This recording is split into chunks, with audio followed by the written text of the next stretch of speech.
أعوذ بالله من الشيطان الرجيم. بسم الله الرحمن الرحيم. واذكروا الله في أيام معدودات، فمن تعجل في يومين فلا إثم عليه، ومن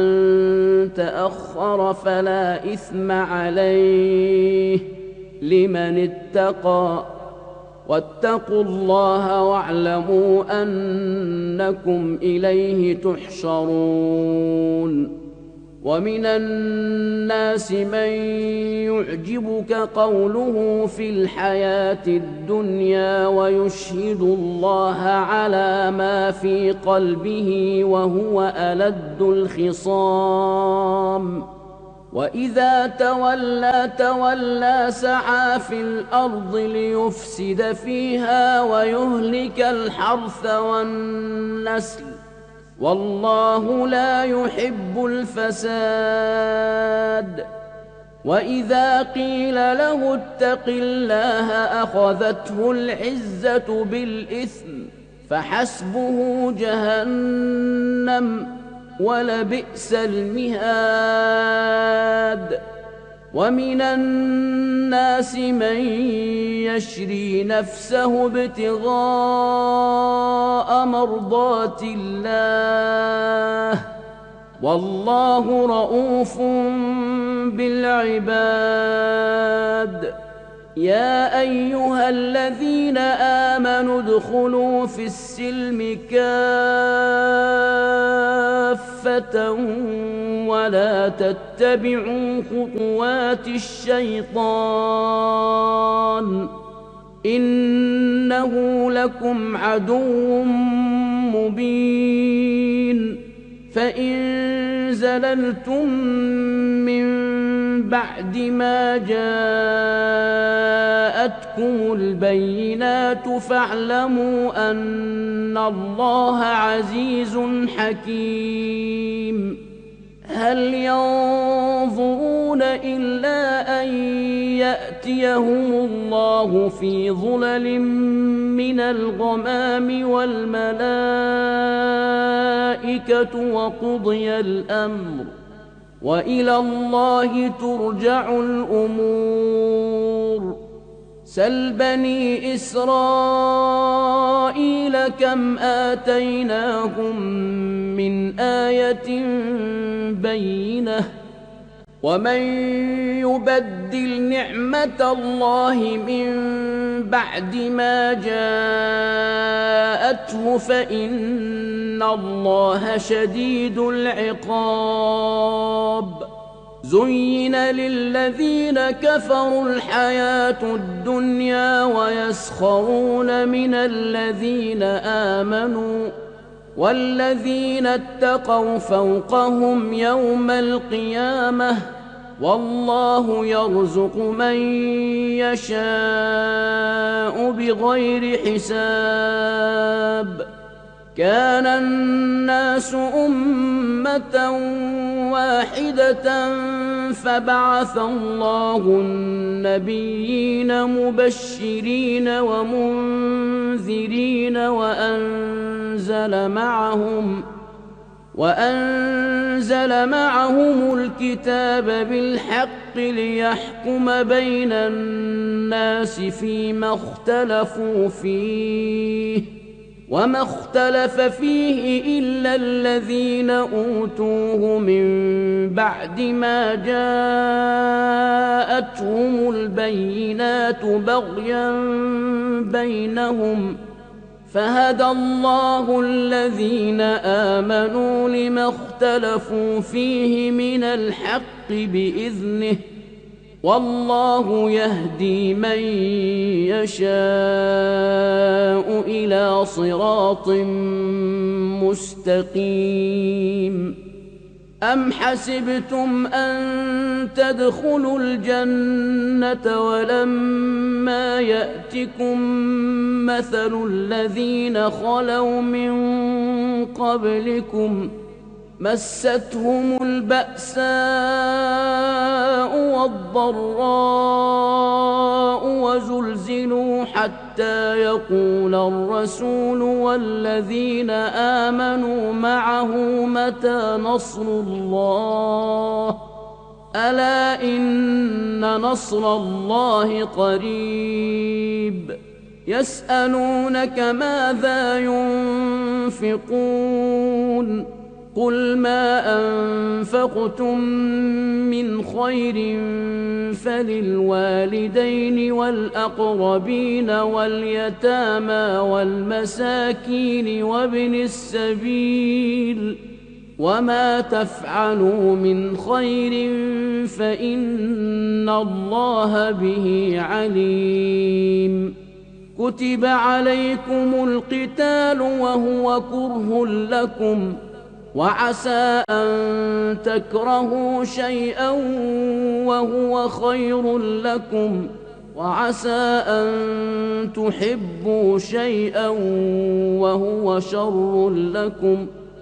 والله يعلم وأنتم لا تعلمون يسألونك عن الشهر الحرام قتال فيه قل قتال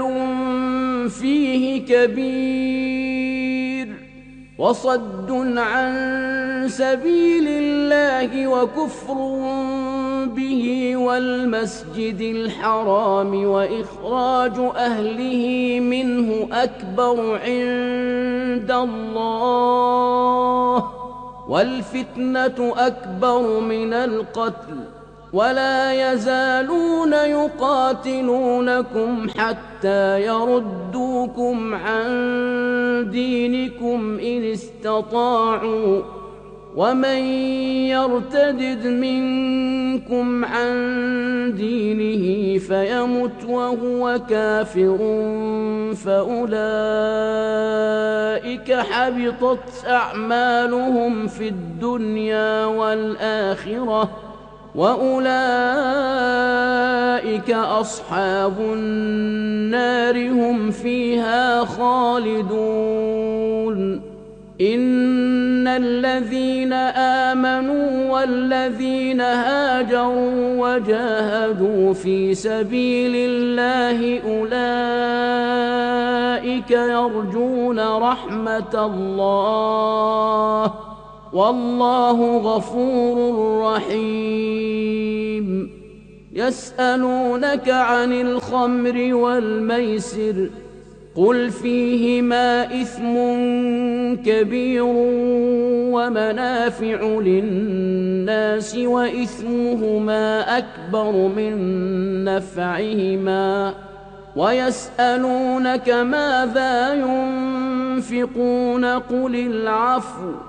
كذلك يبين الله لكم الآيات لعلكم تتفكرون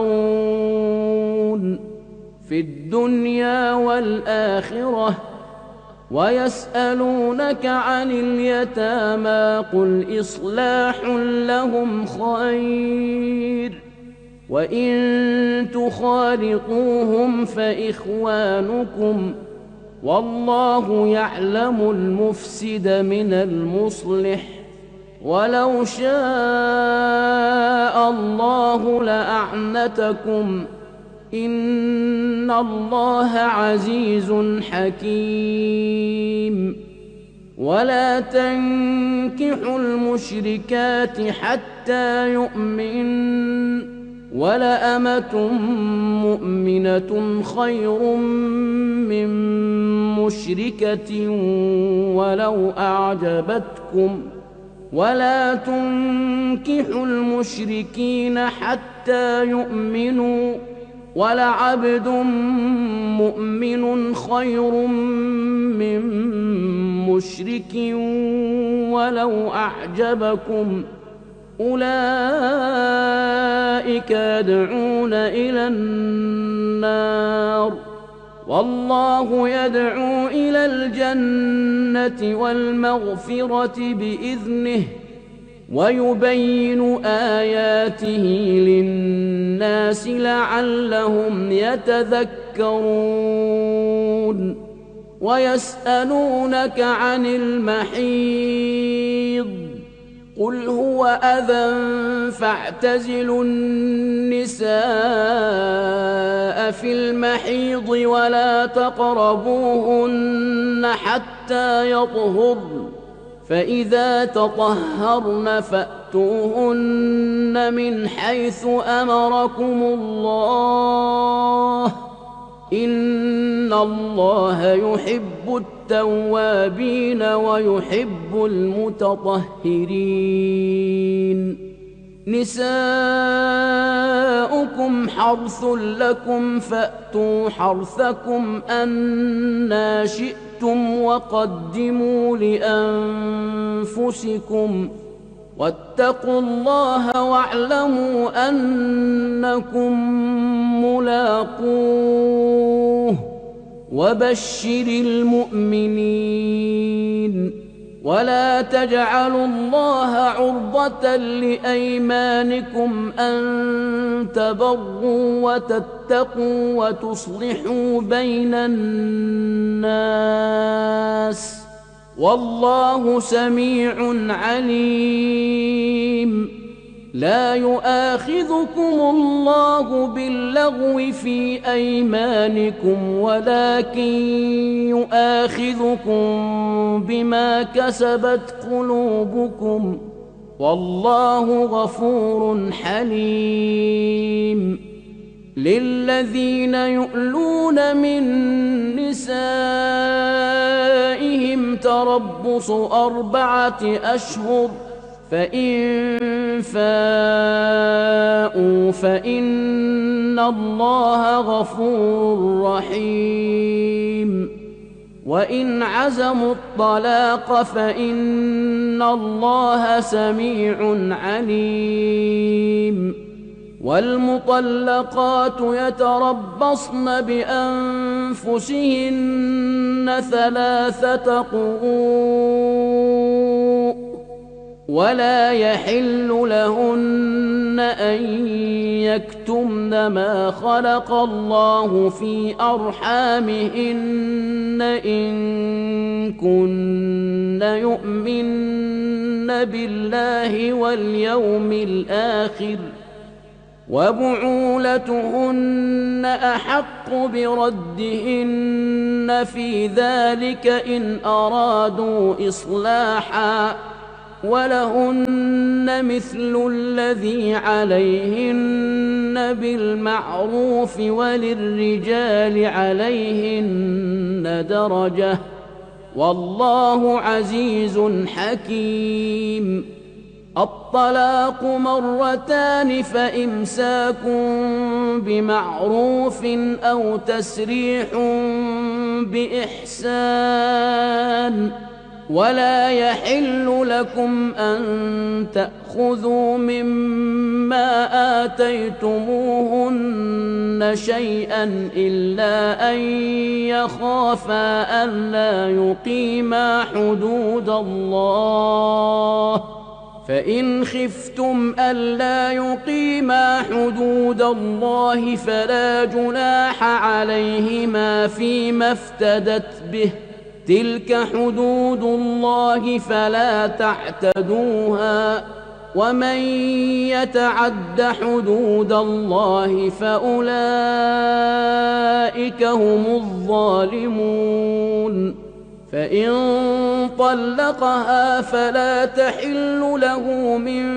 بعد حتى تنكح زوجا غيره فإن طلقها فلا جناح عليهما أن يتراجعا إن ظنا أن يقيما حدود الله وتلك حدود الله يبينها لقوم يعلمون وإذا طلقتم النساء فبلغن أجلهن فأمسكوهن بمعروف أو سرحوهن بمعروف ولا تمسكوهن ضرارا لتعتدوا ومن يفعل ذلك فقد ظلم نفسه. ولا تتخذوا آيات الله هزوا واذكروا نعمة الله عليكم وما أنزل عليكم من الكتاب والحكمة يعظكم به واتقوا الله واعلموا أن الله بكل شيء عليم. وإذا طلقتم النساء فبلغن أجلهن فلا تعضلوهن أن ينكحن أزواجهن إذا تراضوا بينهم بالمعروف، ذلك يوعظ به من كان منكم يؤمن بالله واليوم الآخر، ذلكم أزكى لكم وأطهر، والله يعلم وأنتم لا تعلمون. والوالدات يرضعن أولادهن حولين كاملين لمن أراد أن يتم الرضاعة، وعلى المولود له رزقهن وكسوتهن بالمعروف، لا تكلف نفس إلا وسعها، لا تضار والدة بولدها ولا مولود له بولده، وعلى الوارث مثل ذلك، فإن أرادا فصالا عن تراض منهما وتشاور فلا جناح عليهما. وإن أردتم أن تسترضعوا أولادكم فلا جناح عليكم إذا سلمتم ما آتيتم بالمعروف، واتقوا الله واعلموا أن الله بما تعملون بصير. والذين يتوفون منكم ويذرون أزواجا يتربصن بأنفسهن 4 أشهر وعشرا، فإذا بلغن أجلهن فلا جناح عليكم فيما فعلن في أنفسهن بالمعروف، والله بما تعملون خبير. ولا جناح عليكم فيما عرضتم به من خطبة النساء أو أكننتم في أنفسكم، علم الله أنكم ستذكرونهن ولكن لا تواعدوهن سرا إلا أن تقولوا قولا معروفا، ولا تعزموا عقدة النكاح حتى يبلغ الكتاب أجله، واعلموا أن الله يعلم ما في أنفسكم فاحذروه، واعلموا أن الله غفور حليم. لا جناح عليكم إن طلقتم النساء ما لم تمسوهن أو تفرضوا لهن فريضة، ومتعوهن على الموسع قدره وعلى المقتر قدره متاعا بالمعروف، حقا على المحسنين. وإن طلقتموهن من قبل أن تمسوهن وقد فرضتم لهن فريضة فنصف ما فرضتم إلا أن يعفون أو يعفو الذي بيده عقدة النكاح وأن تعفوا أقرب للتقوى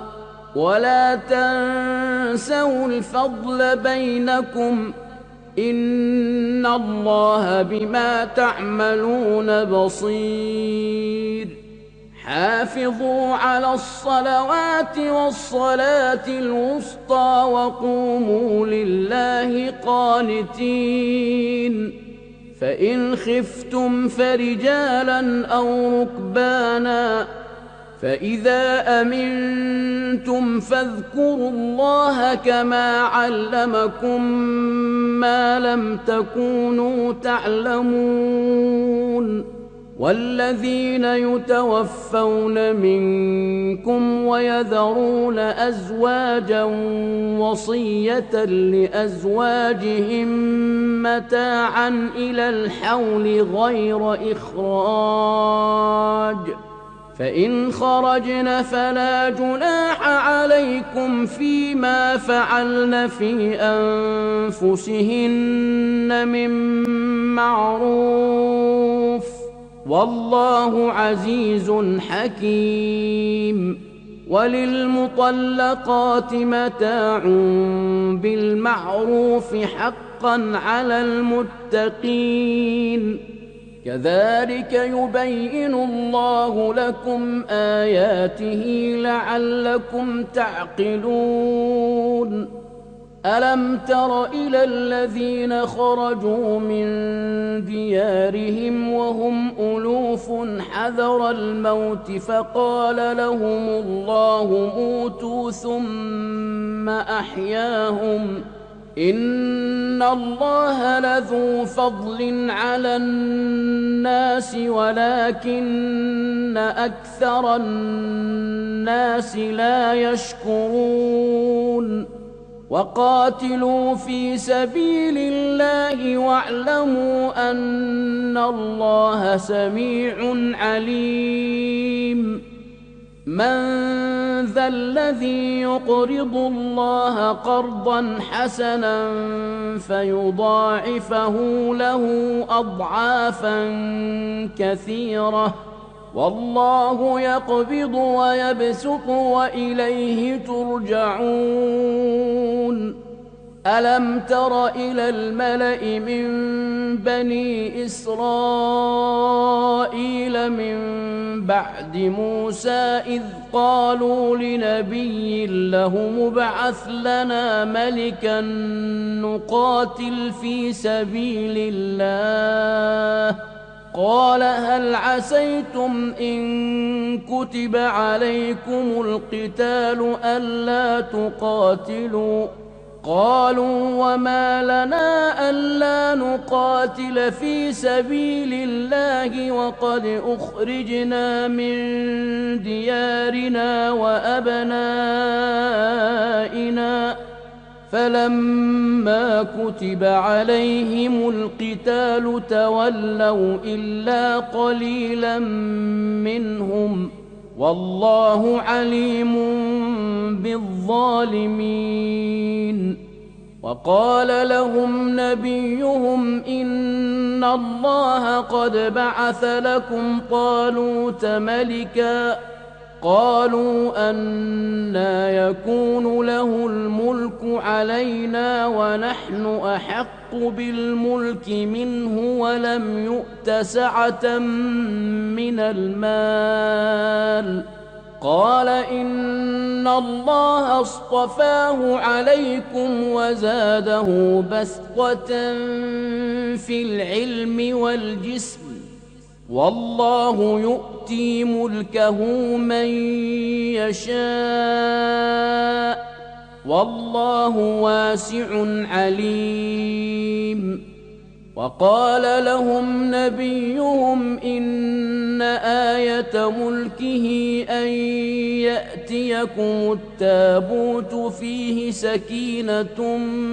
من ربكم وبقية مما ترك آل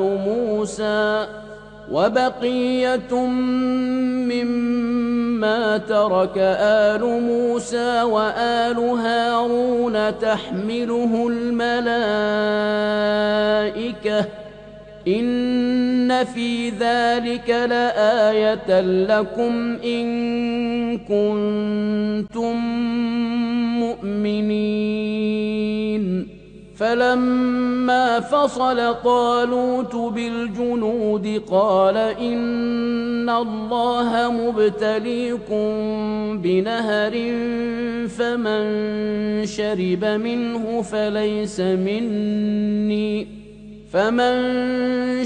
منه فليس مني ومن لم يطعمه فإنه مني إلا من اغترف غرفة بيده فشربوا منه إلا قليلا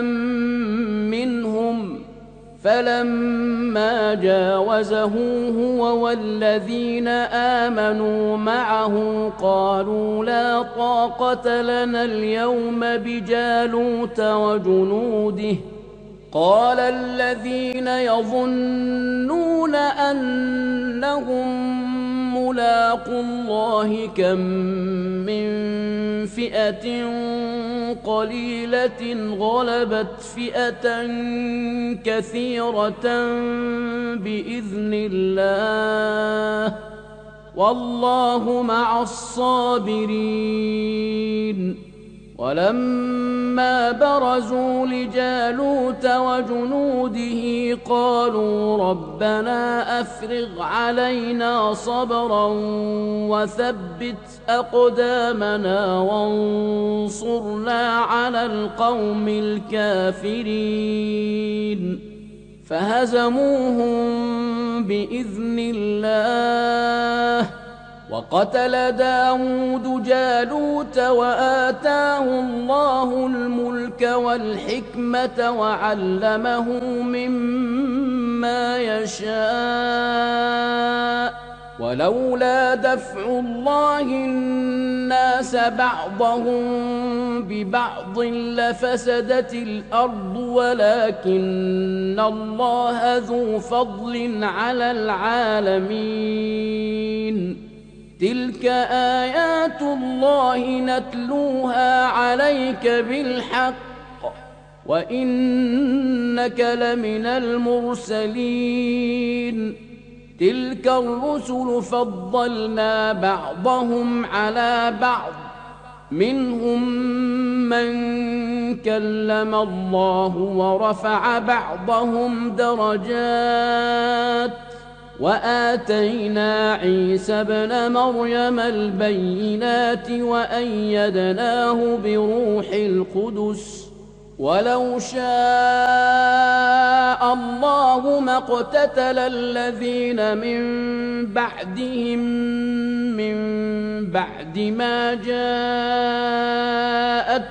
البينات ولكن اختلفوا فمنهم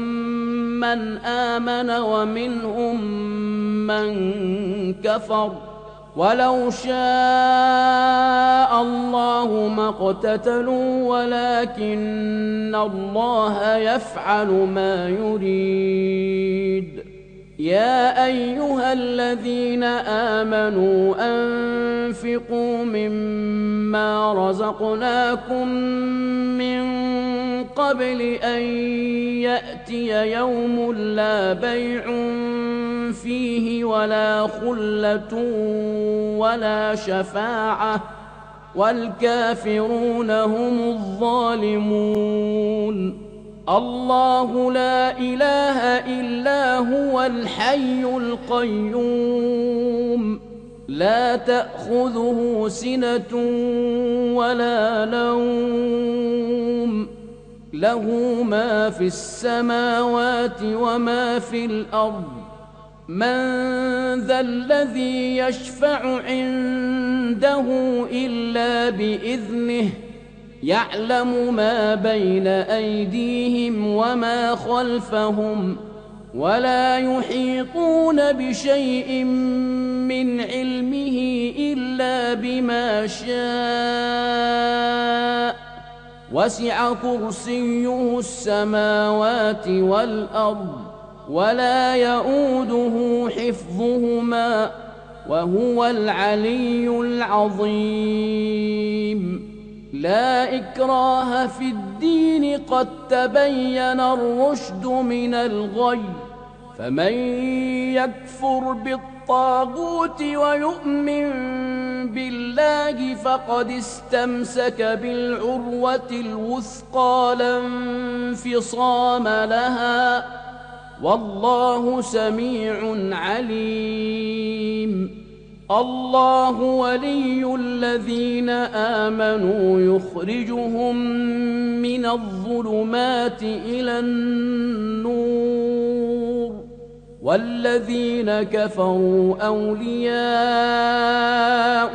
الطاغوت يخرجونهم من النور إلى الظلمات أولئك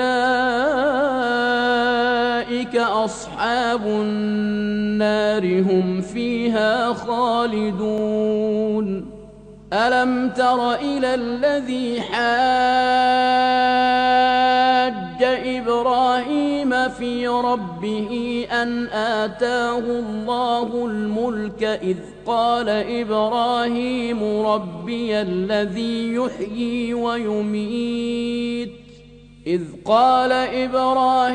ربي الذي يحيي ويميت قال أنا أحيي وأميت قال إبراهيم فإن الله يأتي بالشمس من المشرق فأت بها من المغرب فبهت الذي كفر والله لا يهدي القوم الظالمين أو كالذي مر على قرية وهي خاوية على عروشها قال أنى يحيي هذه الله بعد موتها فأماته الله 100 عام ثم بعثه قال كم لبثت قال لبثت يوما أو بعض يوم قال بل لبثت 100 عام فانظر إلى طعامك وشرابك لم يتسنه وانظر إلى حمارك ولنجعلك آية للناس وانظر إلى العظام كيف ننشزها ثم نكسوها لحما فلما تبين له قال أعلم أن الله على كل شيء قدير وإذ قال إبراهيم رب أرني كيف تحيي الموتى قال أولم تؤمن قال بلى ولكن ليطمئن قلبي قال فخذ 4 من الطير فصرهن إليك ثم اجعل على كل جبل منهن جزءا ثم ادعهن يأتينك سعيا واعلم أن الله عزيز حكيم مثل الذين ينفقون أموالهم في سبيل الله كمثل حبة أنبتت 7 سنابل في كل سنبلة 100 حبة والله يضاعف لمن يشاء والله واسع عليم الذين ينفقون أموالهم في سبيل الله ثم لا يتبعون ما أنفقوا منا ولا أذى لهم أجرهم عند ربهم ولا خوف عليهم ولا هم يحزنون قول معروف ومغفرة خير من صدقة يتبعها أذى والله غني حليم يا أيها الذين آمنوا لا تبطلوا صدقاتكم بالمن والأذى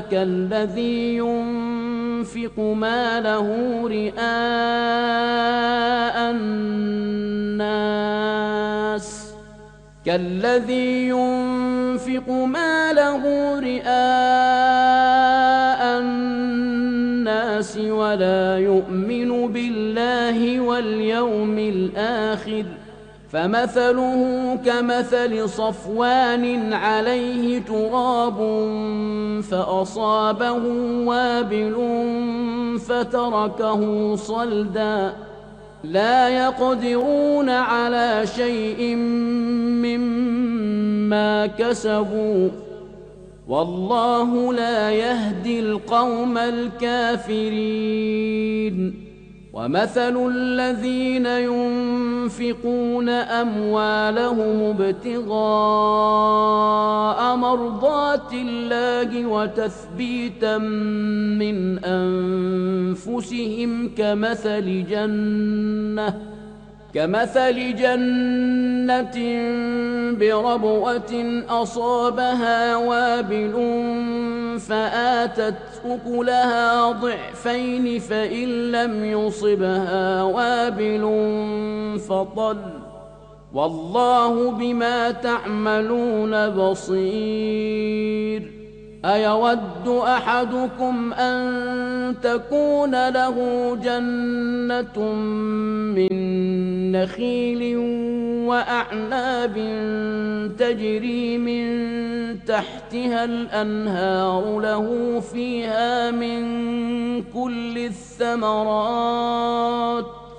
له فيها من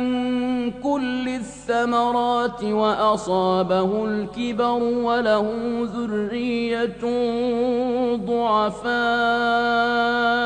فأصابها إعصار فيه نار فاحترقت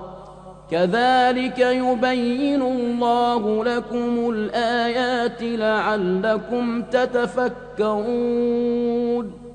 يا أيها الذين آمنوا أنفقوا من طيبات ما كسبتم ومما أخرجنا لكم من الأرض ولا تيمموا الخبيث منه تنفقون ولستم بآخذيه إلا أن تغمضوا فيه واعلموا أن الله غني حميد الشيطان يعدكم الفقر ويأمركم بالفحشاء والله يعدكم مغفرة منه وفضلا والله واسع عليم يؤتي الحكمة من يشاء ومن يؤت الحكمة فقد أوتي خيرا كثيرا وما يذكر إلا أولو الألباب وما أنفقتم من نفقة أو نذرتم من نذر فإن الله يعلمه وما للظالمين من أنصار إن تبدوا الصدقات فنعما هي، وإن تخفوها وتؤتوها الفقراء فهو خير لكم، ويكفر عنكم من سيئاتكم، والله بما تعملون خبير. ليس عليك هداهم ولكن الله يهدي من يشاء، وما تنفقوا من خير فلأنفسكم، وما تنفقون إلا ابتغاء وجه الله، وما تنفقوا من خير يوفى إليكم وأنتم لا تظلمون. للفقراء الذين أحصروا في سبيل الله لا يستطيعون ضربا في الأرض يحسبهم